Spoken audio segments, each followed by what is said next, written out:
Número 2. ¿Qué es una prueba? Presentar un panorama de las pruebas de la existencia de Dios, privilegiando aquellas que provienen de los descubrimientos recientes de la ciencia. Nota al pie número 3. Tal es el objetivo de este libro. Si todos tenemos una visión bastante clara de la definición de las palabras Dios y ciencia, de lo que significan y cubren, nota al pie número 4, tal vez no ocurra lo mismo con la palabra prueba, que se emplea en dos sentidos bastante diferentes, lo que podría crear un malentendido acerca de la naturaleza y del alcance de las pruebas, que vamos a presentar más adelante. Por lo tanto, es necesario aportar precisiones. El presente capítulo, al ser independiente de los siguientes, puede ser dejado de lado por los lectores que lo consideren demasiado arduo.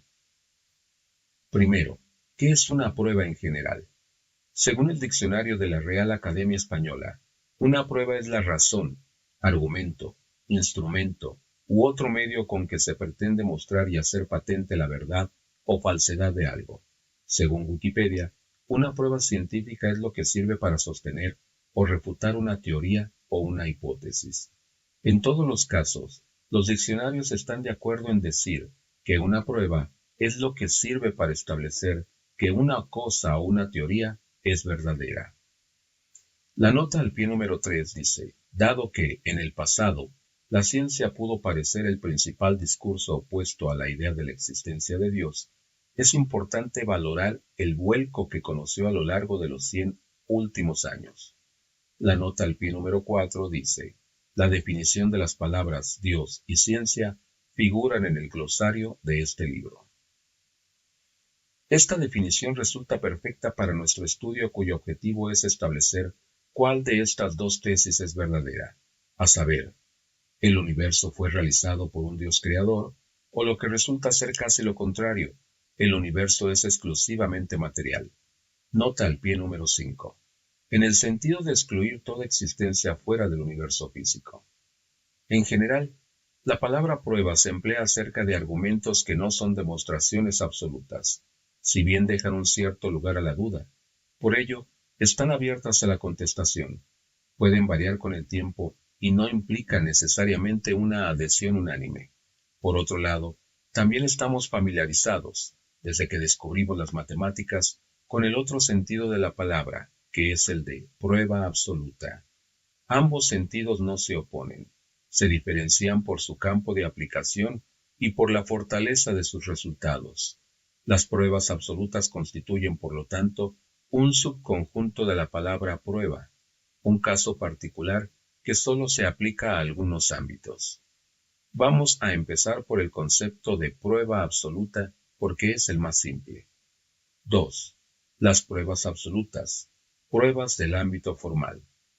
El ámbito formal o ámbito teórico es el de la abstracción lógica y de los universos limitados. Nota al pie número 5. Estas dos teorías opuestas no abarcan totalmente el campo de lo posible. En su frontera se sitúan creencias bastante difundidas acerca de espíritus o fuerzas espirituales que no procederían necesariamente de un Dios creador. Se trata, sobre todo, de religiosidades primitivas, animismo, chamanismo, etc., de las religiosidades y filosofías asiáticas, budismo, hinduismo, brahmanismo, etc., del New Age. Pero estas creencias nunca se ven teorizadas de manera racional, y no dicen nada acerca de la naturaleza y del origen de esas supuestas fuerzas espirituales o de esos espíritus. Permanecen incomprensibles e incluso sus propios adeptos son incapaces de presentar una exposición lógica al respecto. En esas condiciones, resulta imposible incluirlas en una reflexión basada en la razón. Buda, por ejemplo, asume claramente la elección de una renuncia a la razón ante estos temas, ya que según su enseñanza, el origen del mundo es imposible de conjeturar. No hay nada que conjeturar sobre ello y sólo apartaría locura y vejaciones a quien lanzase conjeturas. ¿Y por qué estos temas son tan imposibles de declarar para mí? Pues porque no están vinculados a la meta y no son fundamentales para una vida santa. No conducen al desengaño, a la ausencia de pasión, al cese a la tranquilidad, al conocimiento directo, al despertar de uno mismo, a la liberación. Por eso, declaro nada al respecto. Ver sobre este tema en Una introducción al budismo, enseñando historia y prácticas, de Peter Harvey en Cambridge University Press. De las pruebas absolutas, pruebas del ámbito formal, incluye las matemáticas, los juegos, la lógica, la metafísica y algunos razonamientos filosóficos, así como todos los campos caracterizados por el hecho de que las reglas y la lista de hechos iniciales se encuentran fijados de antemano y en número limitado.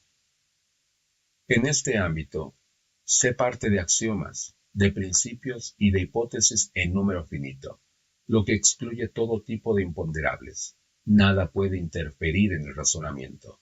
Por eso, en el ámbito formal, un razonamiento justo aplicado a datos correctos conduce siempre a una conclusión justa, indiscutible y definitiva. Así pues, se puede demostrar que en la geometría euclídea, un triángulo cuyos lados son iguales tiene tres ángulos idénticos, que el cuadro de la hipotenusa de un triángulo rectángulo es igual a la suma del cuadrado de sus dos otros lados, o que, en una situación dada, en el juego del ajedrez, un jaque y mate en 3 jugadas es absolutamente imparable. Las pruebas en el campo formal son pruebas absolutas, y por lo tanto, se hablará más bien de demostración cuando son conocidas y se han verificado, concitan la convicción de todos, porque son universales y definitivas en el tiempo y en el espacio. Son absolutas, aun cuando el número de razonamientos sucesivos utilizados para alcanzarlas sea muy elevado. Las 125 páginas de razonamiento que fueron necesarias al matemático inglés Andrew Wiles para demostrar el célebre teorema de Fermat son la perfecta ilustración de ello. Para demostrar dicho teorema, según el cual x a la n más y a la n es igual a z a la n, es imposible si n es superior o igual a 3. Andrew Wiles trabajó durante años encadenando razonamientos que recurrían a diferentes ramas de las matemáticas, antes de publicar su demostración en 1995. Una vez verificado cada razonamiento por matemáticos competentes, en cada uno de los campos utilizados, la exactitud de la demostración de este teorema fue aceptada sin discusión ni excepción alguna por toda la comunidad científica. Sin embargo, la prueba experimental de la exactitud del teorema sigue siendo imposible, lo que constituye, sin duda, un hecho notable.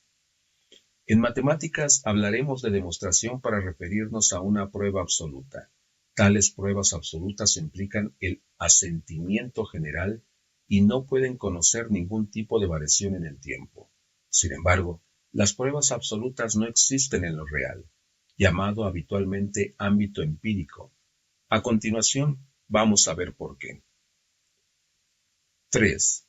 Las pruebas del ámbito empírico. En el ámbito empírico, que es el de nuestro mundo concreto, un razonamiento justo aplicado a datos correctos no lleva necesariamente a una conclusión exacta. Ignorar esta verdad, que es, sin duda, sumamente contraintuitiva, lleva a menudo a los dirigentes a cometer graves errores cuando hay que decidir.